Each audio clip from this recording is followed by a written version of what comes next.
ঐতিহাসিক জুলাই সনদে স্বাক্ষর অনুষ্ঠানে যোগ দিয়েছে দেশের রাজনৈতিক দলগুলো। বিকেলে জাতীয় সংসদের দক্ষিণ প্লাজায় এক অনুষ্ঠানে ঐক্যমত্য কমিশনের প্রধান উপদেষ্টা অধ্যাপক ডক্টর মোহাম্মদ ইউনূসের উপস্থিতিতে বিভিন্ন রাজনৈতিক দলগুলোর প্রতিনিধিরা যোগ দেন। বিকেল 4টায় অনুষ্ঠান শুরুর কথা থাকলেও বৃষ্টির কারণে তা কিছুটা দেরিতে শুরু হয়। বিএনপি ও জামায়াতের ইসলামী সহ বিভিন্ন রাজনৈতিক দল অনুষ্ঠানে অংশ নিলেও এনসিপি সনদ স্বাক্ষর অনুষ্ঠান বর্জন করেছে। এদিকে জুলাই বীর যোদ্ধাদের দাবির প্রতিফলন ঘটিয়ে জুলাই জাতীয় সনদ 2025-এর অঙ্গীকারনামার 5 নম্বর দফায় পরিবর্তন আনা হয়েছে। শুক্রবার জাতীয় সংসদের দক্ষিণ প্লাজায় আন্দোলনরত জুলাই বীর যোদ্ধাদের একথা জানান জাতীয় ঐক্যমত্য কমিশনের সহ সভাপতি অধ্যাপক আলী রিয়াজ। এদিকে দুপুরে 3 দফা দাবিতে সংসদ ভবন এলাকায় প্রবেশ করে জুলাই যোদ্ধারা তারা সেখানে রাখা চেয়ারে বসে পড়ে এবং বিক্ষোভ করে। পরে জুলাই যোদ্ধাদের ধাওয়া দিলে সংসদ ভবন এলাকা থেকে বের করে দেয় আইনশৃঙ্খলা রক্ষাকারী বাহিনী। দুপুর 1:20 দিকে এই ঘটনা ঘটে। এতে বিক্ষিপ্ত জুলাই সদস্যরা সংসদ ভবনের 12 নম্বর গেট ভেঙে ফেলেন। তারা বাইরে বের হয়ে বেশ কয়েকটি ট্রাক ও বাস ভাঙচুর করেন। পরিস্থিতি নিয়ন্ত্রণে টিয়ার শেল নিক্ষেপ করে পুলিশ। গাড়ি ভাঙচুর করার সময় পুলিশ সদস্যরা আন্দোলনকারীদের ধাওয়া দিলে তারা পুলিশকে লক্ষ্য করে ইট পাটকেল নিক্ষেপ করে। এ সময় পুলিশ তাদের লক্ষ্য করে টিয়ার শেল নিক্ষেপ করে। পরিস্থিতি নিয়ন্ত্রণে সাউন্ড গ্রেনেডও নিক্ষেপ করেছেন পুলিশ সদস্যরা। জুলাই যোদ্ধাদের 3টি দাবি ছিল: জুলাই সনদ সংশোধন, সনদকে স্থায়ীভাবে সংবিধানে অন্তর্ভুক্ত করা এবং জুলাই সনদে জুলাই যোদ্ধাদের স্বীকৃতি দেয়া। কিছু রাজনৈতিক দলের জুলাই সনদে স্বাক্ষর জাতীয় ঐক্য নয় বলে মন্তব্য করেছেন জাতীয় নাগরিক পার্টি এনসিপির আহ্বায়ক নাহিদ ইসলাম। তিনি বলেন, কিছু দলের বৈঠক মানে জাতীয় ঐক্য নয়। সকালে জাতীয় শ্রমিক শক্তির আত্মপ্রকাশ অনুষ্ঠানে তিনি সব কথা বলেন। নাহিদ ইসলাম বলেন, জাতীয় ঐক্য হলো যেখানে শ্রমিক সহ নানা শ্রেণী পেশার মানুষ একত্রিত হয়ে দেশের কল্যাণে কাজ করবে। কিন্তু শ্রম কমিশন ও স্বাস্থ্য খাত নিয়ে কোনো আলোচনা নেই। সংস্কার কমিশনে শুধু নির্বাচন নিয়ে আলোচনা হয়েছে, সেখানে গণতন্ত্র নিয়ে ভালো কোনো লক্ষণ দেখা যায়নি বলে জানান তিনি। জাতীয় ঐক্য বলতে আমাদের দেশের কিছু মানুষ মনে করে শুধু কয়েকটা রাজনৈতিক দল এক টেবিলে বসলেই জাতীয় ঐক্য হয়ে যায়। আজকেও জুলাই সনদ নামে একটা সনদে কিছু রাজনৈতিক দল একত্র হয়ে স্বাক্ষর করবে এবং এর নাম আমরা দিতে চাই জাতীয় ঐক্য। আমরা মনে করি এটা কোনো জাতীয় ঐক্য নয়। জাতীয় ঐক্য হচ্ছে এখানে যেখানে ছাত্র, শ্রমিক এবং নানান পেশাজীবী মানুষ একত্রিত হয়েছে। জুলাই সনদের সিদ্ধান্ত রাষ্ট্রের, তাই এর বাস্তবায়ন নিয়ে শঙ্কা থাকার কোনো কারণ নেই বলে জানিয়েছেন বিএনপির স্থায়ী কমিটির সদস্য ডাক্তার এজেডএম জাহিদ হোসেন। সকালে ডিপ্লোমা মেডিকেল অ্যাসোসিয়েশনের আয়োজনে বিএনপির প্রতিষ্ঠাতা জিয়াউর রহমানের মাজারে শ্রদ্ধা জানানোর পর তিনি মন্তব্য করেন। ডাক্তার জাহিদ বলেন, দীর্ঘ লড়াই, সংগ্রাম ও ছাত্র জনতার অভ্যুত্থানের পর রাষ্ট্রই সব রাজনৈতিক দলকে সঙ্গে নিয়ে জুলাই সনদ প্রণয়ন করেছে, তাই এর বাস্তবায়ন নিয়ে কারো শঙ্কিত হওয়ার কোনো কারণ নেই। তবে সনদে স্বাক্ষর করা বা না করা যে কোনো রাজনৈতিক দলের নিজস্ব সিদ্ধান্ত বলে মন্তব্য করেন তিনি।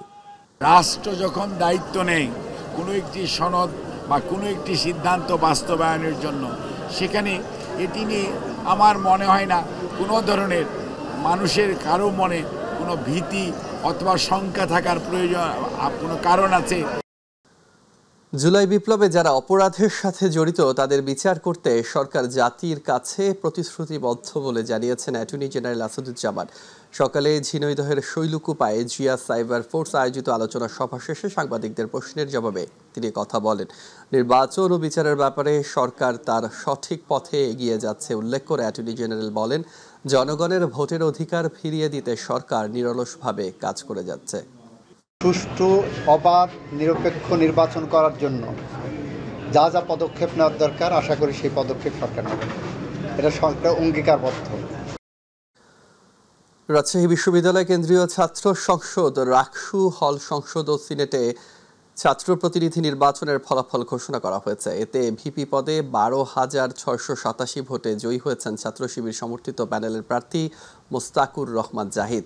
আর 11,537 ভোট পেয়ে জিএস নির্বাচিত হয়েছেন আধিপত্য বিরোধী ঐক্য প্যানেলের প্রার্থী ও সাবেক সমন্বয়ক সালাউদ্দিন আম্মার। অন্যদিকে এজিএস পদে শিবির সমর্থিত প্যানেলের এস এম সালমান সাব্বির 6,975 ভোটে জয়ী হয়েছেন।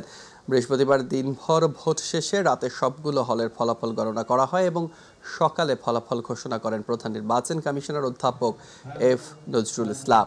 এর আগে বৃহস্পতিবার সকাল 9টায় ভোট শুরু হয়ে চলে বিকেল 4টা পর্যন্ত। নির্বাচনে মোট ভোটার ছিলেন 28,909 জন। এর মধ্যে ভোট প্রদান করেছেন 20,187 জন। নির্বাচনে গড়ে ভোট দিয়েছেন 69.83% ভোটার।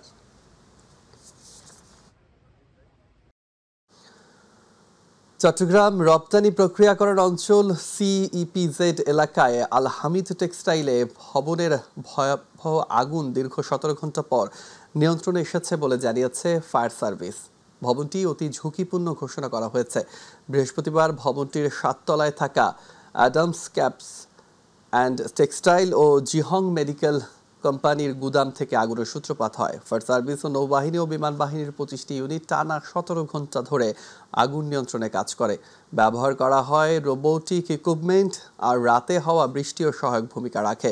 ফায়ার সার্ভিসের উপপরিচালক জসিমউদ্দিন বলেন, ইপিজেড কর্তৃপক্ষের দ্রুত পদক্ষেপে শ্রমিকদের নিরাপদে সরিয়ে নেয় বড় ধরনের হতাহতের ঘটনা ঘটেনি। তিনি জানান, ভবনটি কোড অনুযায়ী নির্মিত না হওয়ায় ফায়ার ফাইটারদের বেগ পেতে হয়েছে। ভবনটির কলাম ও কাঠামো দুর্বল হয়ে পড়েছে, তাই কেউ যেন ভিতরে প্রবেশ না করে এ বিষয়ে সতর্ক করা হয়েছে। আজকে সকাল 7:25 আমরা আগুন নিয়ন্ত্রণে আনতে সক্ষম হয়েছে। আমরা যখন তদন্ত করব, আমাদের ঢাকা থেকে মহাপরিচালক মহোদয় তদন্ত কমিটি করবেন। তদন্ত কমিটি করার পরে আমরা জানতে পারবো যে তাদের কি কি উইকনেস আছে। বরিশাল সিটি কর্পোরেশনের 35টি ঝুঁকিপূর্ণ ভবনে যে কোনো সময়ে ঘটতে পারে বড় ধরনের দুর্ঘটনা। গত সপ্তাহে এমন একটি প্রতিবেদন প্রকাশ করে মাই টিভি। এরপরেই নড়ে চড়ে বসে বরিশাল সিটি কর্পোরেশন। বর্তমান প্রশাসক রায়হান কাউসারের নির্দেশে সিটি কর্পোরেশনের উচ্ছেদে শাখা প্রকাশ করা তালিকা অনুযায়ী প্রতিটি ভবনে ভবন অপসারণ বা উচ্ছেদের ব্যানার টাঙিয়ে দেয়। সেই তালিকা অনুযায়ী আজ সকালে বরিশাল নগরীর প্রাণকেন্দ্র সদর রোডে 1950 সালে করা অধিকতর ঝুঁকিপূর্ণ 3য় তলার সাকুর ভবনটি উচ্ছেদ কার্যক্রম পরিচালনা করে। এই ভবনের মালিকানা নিয়ে বিগত দিনে নানান পাল্টাপাল্টি অভিযোগ থাকায় পূর্বের মেয়র বা কর্পোরেশন কোনো অভিযান চালাতে না পারায় স্থানীয়দের মাঝেও ছিল চরম ক্ষোভ। তাই সিটি কর্পোরেশন এবার সরাসরি বুলডোজার ও হামার দিয়ে গুড়িয়ে দেয়। দীর্ঘদিন পর সদর রোডে ঝুঁকিপূর্ণ ভবন ভাঙায় স্থানীয়দের মাঝেও স্বস্তি ফিরে আসলে গণমাধ্যম ও সিটি কর্পোরেশনকে ধন্যবাদ জানায়। প্রায় 35টি ঝুঁকিপূর্ণ ভবন রয়েছে। আমরা ওই 35টি ভবনকে বিভিন্ন সময় নোটিশ দিয়েছি এবং সাইনবোর্ডে টানিয়ে দিয়েছি যে এটা ঝুঁকিপূর্ণ ভবন। বিভিন্ন প্রক্রিয়ার মাধ্যমে এরা বাধাগ্রস্ত করেছে। পরবর্তীতে আজকে এই সদর রোডের ঠাকুর ম্যানশন এই ভবনটিকে আমরা অপসারণ করছি। আমাদের বাংলাদেশ সেনাবাহিনীর ইঞ্জিনিয়ার্স কোরের রিক্রুট ব্যাচ 2025-এর সেনাবাহিনী প্রধান কুচকাওয়াজ অনুষ্ঠিত হয়েছে। আজ যশোর সেনানিবাসস্থ সিগন্যাল ট্রেনিং সেন্টার অ্যান্ড স্কুলে STC&SA সেনাবাহিনী প্রধান কুচকাওয়াজ অনুষ্ঠিত হয়। যশোর সেনানিবাসে সিগন্যালস কোরের কুচকাওয়াজ প্রধান অতিথি থেকে কুচকাওয়াজ পরিদর্শন ও অভিবাদন গ্রহণ করেন মেজর জেনারেল নাসিম পারভেজ। কুচকাওয়াজ শেষে নবীন সৈনিকদের মাঝে বিভিন্ন ক্ষেত্রে কৃতিত্বের স্বীকৃতি হিসেবে পুরস্কার বিতরণ করা হয়। অনুষ্ঠানে বাংলাদেশ সেনাবাহিনীর ঊর্ধ্বতন সামরিক ও অসামরিক কর্মকর্তা, জেসিও, অন্যান্য পদবীর সৈনিক, আমন্ত্রিত অতিথি, প্রশিক্ষণপ্রাপ্ত রিক্রুটদের পরিবারের সদস্যরা উপস্থিত ছিলেন।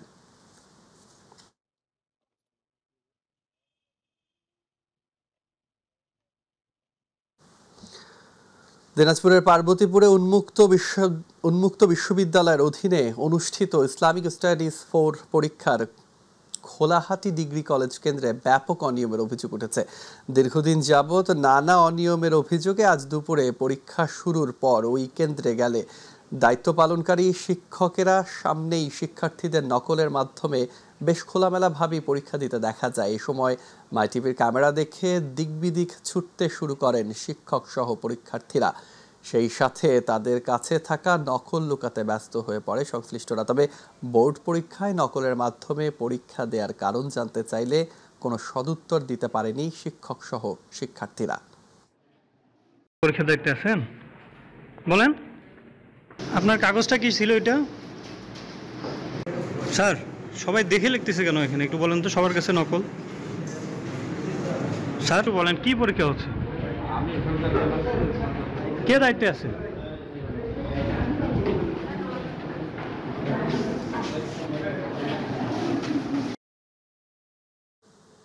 চট্টগ্রামের শাহ আমানত আন্তর্জাতিক বিমানবন্দরে ওমান থেকে আগত 2 যাত্রীর কাছ থেকে 536 কার্টন সিগারেট ও 8টি মোবাইল ফোন জব্দ করা হয়েছে।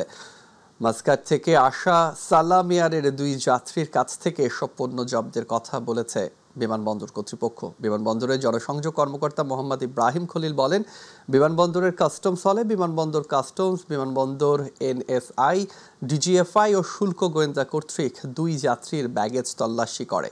তল্লাশিতে 18,76,000 টাকার 536 কার্টন সিগারেট ও 4,40,000 টাকার 8টি স্মার্টফোন উদ্ধার করে।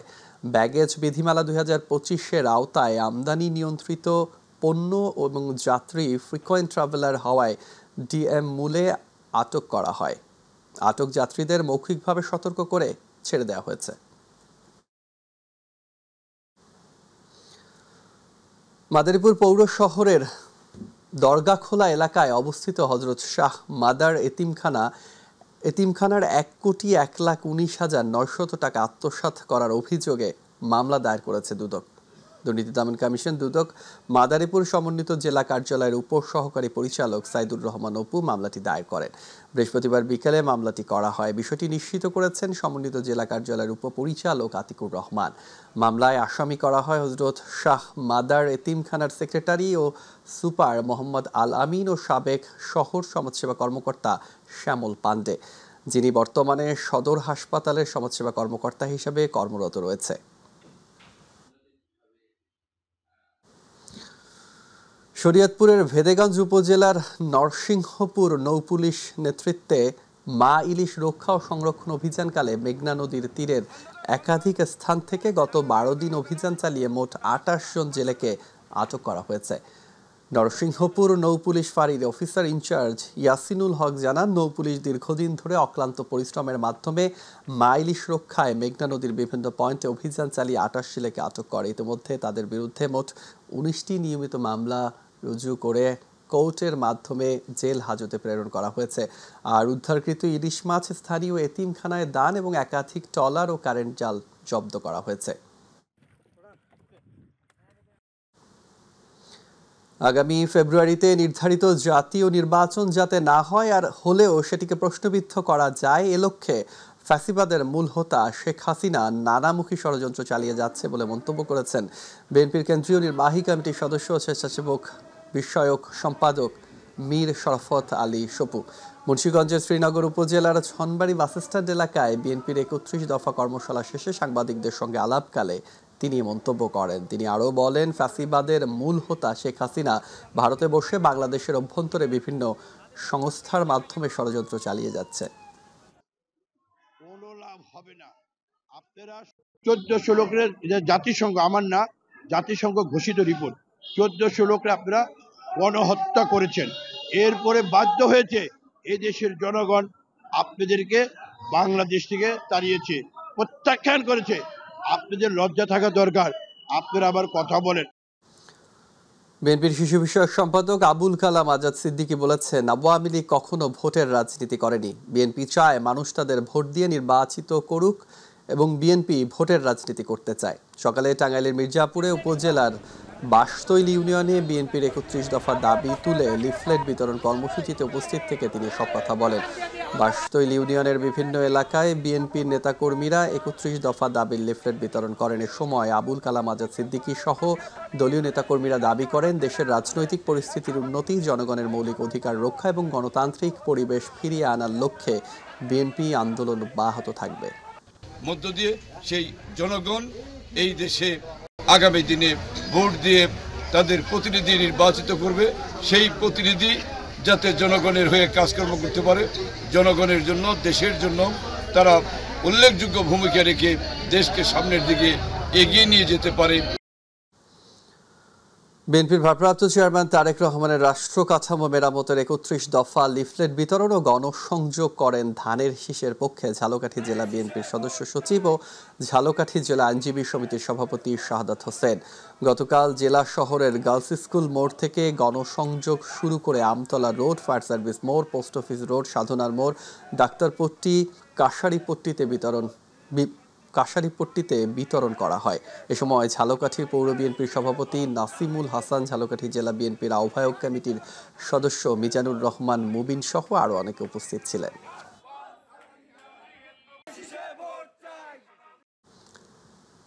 পরিবেশ রক্ষায় ব্যতিক্রমী উদ্যোগ বিদ্যানন্দ ফাউন্ডেশন ও চট্টগ্রাম সিটি কর্পোরেশন স্বেচ্ছাশ্রমের মাধ্যমে 2 লাখ কেজি পরিত্যক্ত প্লাস্টিক রিসাইকেল করবে। ইতিমধ্যে 1 লাখ কেজি প্লাস্টিক রিসাইকেল সম্পন্ন হয়েছে। নতুন ধাপে প্লাস্টিক রিটার্ন শপ উদ্বোধন করা হয় মাদারবাড়ি সরকারি বালিকা উচ্চ বিদ্যালয়। অনুষ্ঠানে প্রধান অতিথি ছিলেন city mayor doctor Shahadat Hossain. এই কর্মসূচিতে 1000 পরিবার। চট্টগ্রামে নোয়াখালী বিভাগ চাই এমন দাবিতে মানববন্ধন করেছে চট্টগ্রামস্থ সেনবাগ ফাউন্ডেশনের নোয়াখালীবাসী। গতকাল নগরীর হালিশহর নয়াবাজার বিশ্ব রোড মোড়ে আয়োজিত মানববন্ধনে সভাপতিত্ব করেন আবু তাহের। এ সময় বক্তব্য রাখেন ফাউন্ডেশনের সভাপতি আবুল হাসান ও সাধারণ সম্পাদক আনোয়ার হোসেন সহ আরও অনেকে। দিনাজপুরের পার্বতীপুরে ভূগর্ভস্থ বড়পুকুরিয়া খনি হতে কয়লা উত্তোলনের কারণে 4 দফা দাবিতে সংবাদ সম্মেলন করেছেন ক্ষতিগ্রস্ত এলাকাবাসী। ক্ষতিগ্রস্তদের দাবি আদায় সংগঠন বসতবাড়ি রক্ষা কমিটির উদ্যোগে কয়লা খনি সংলগ্ন পাত্রাপাড়া গ্রামের আয়োজন করা হয়। এ সময় সংগঠনের সভাপতি নূর মোহাম্মদ আবুল কালাম আজাদ, সাধারণ সম্পাদক মামুনুর রশিদ মামুন সহ ক্ষতিগ্রস্ত এলাকার কয়েকশো ভুক্তভোগী এলাকাবাসী উপস্থিত ছিলেন। ব্রাহ্মণবাড়িয়ায় জেলার সর্বস্তরের ঔষধ ব্যবসায়ীদের উদ্যোগে বিনা নোটিশে সরকারি মহিলা কলেজ মার্কেটের চুক্তিনামা মূলে বৈধ দোকানঘর উচ্ছেদ অভিযানের প্রতিবাদে মানববন্ধন ও বিক্ষোভ মিছিল অনুষ্ঠিত হয়েছে। সকালে ব্রাহ্মণবাড়িয়া প্রেস ক্লাবের সামনে ব্রাহ্মণবাড়িয়া কেমিস্ট অ্যান্ড ড্রাগ অ্যাসোসিয়েশনের সভাপতি কুতুব উদ্দিনের সভাপতিত্বে পৌর সভাপতি নূরে আলম সিদ্দিকের সঞ্চালনায় মানববন্ধনে বক্তব্য রাখেন জেলার সিনিয়র সহসভাপতি সানাউল হক ভুইয়া, সহসভাপতি HM মুরাদ, ব্যবসায়ী খোকন খান সহ আরও অনেকে। মানববন্ধন শেষে একটি বিক্ষোভ মিছিল শহরের প্রধান সড়ক প্রদক্ষিণ করে। যশোরের মনিরামপুরে তথ্য অধিকার বিষয়ক 2 দিন ব্যাপী প্রশিক্ষণ কর্মশালা হয়েছে। মনিরামপুর হোপ প্রকল্পের উদ্যোগে এই প্রশিক্ষণটি আয়োজিত হয়। মনিরামপুর উপজেলা CSO সভাপতি অধ্যাপক আব্বাস উদ্দিনের সভাপতিত্বে ও রিয়েবের প্রকল্প সমন্বয়কারী খালিদ হাসানের সঞ্চালনায় প্রশিক্ষণে প্রধান অতিথি ছিলেন জেলা NGO সমন্বয়কারী শাহজাহান নান্নু। প্রশিক্ষক হিসেবে দায়িত্ব পালন করে রিয়েব হোপ প্রকল্পের টেকনিক্যাল সমন্বয়কারী ভানু রানী।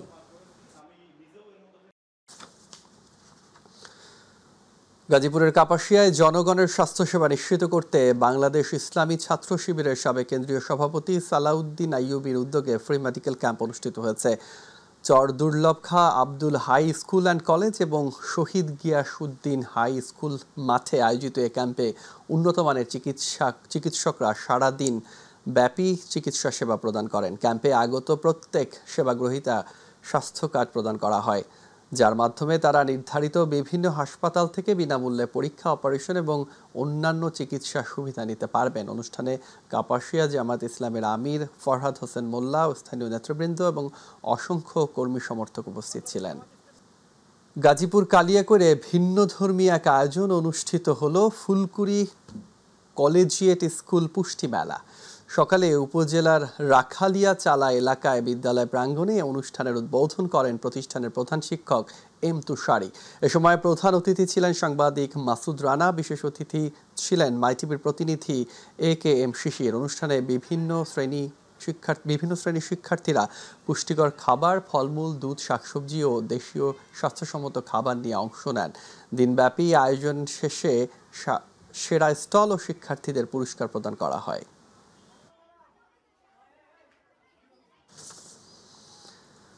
চট্টগ্রামে ডাক্তার AKM ফজলুল হক ফুটবল টুর্নামেন্টের লোগো উন্মোচন এবং ড্র অনুষ্ঠান হয়েছে। গত রাতে চট্টগ্রাম মেট্রোপলিটন হাসপাতালের কনফারেন্স হলে ফুটবল টুর্নামেন্টের লোগো উন্মোচন এবং ড্র অনুষ্ঠানে উপস্থিত ছিলেন বাংলাদেশ জামায়াত ইসলামের নেতা ডাক্তার AKM ফজলুল হক। অনুষ্ঠানে খেলাধুলা ও যুব উন্নয়ন সংশ্লিষ্ট বিভিন্ন সংগঠনের নেতৃবৃন্দ উপস্থিত ছিলেন।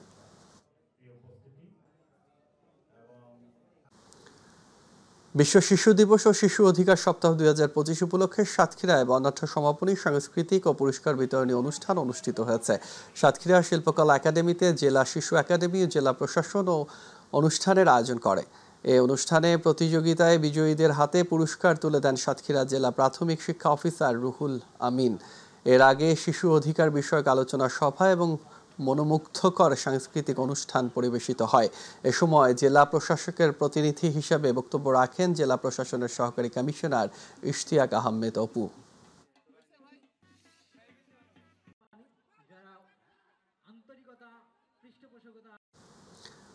মাগুরার শালিখায় কৃষি বিজ্ঞানী ডক্টর আলী আফজাল ফুটবল টুর্নামেন্টের ফাইনাল খেলা অনুষ্ঠিত হয়েছে। শালিখা উপজেলার আরপাড়া সরকারি আইডিয়াল হাই স্কুল মাঠে উৎসব মুখর পরিবেশে ফুটবল টুর্নামেন্ট অনুষ্ঠিত হয়। ফাইনালে শালিখা ইউনিয়ন একাদশ 1-0 গোলে আরপাড়া ইউনিয়ন একাদশকে হারিয়ে চ্যাম্পিয়ন হয়। এ সময় প্রধান অতিথি কৃষি বিজ্ঞানী ডক্টর আলী আফজাল খেলোয়াড়দের হাতে পুরস্কার তুলে দেন। উৎসব মুখর পরিবেশে খেলা উপভোগ করতে উপস্থিত ছিলেন বিপুল সংখ্যক দর্শক।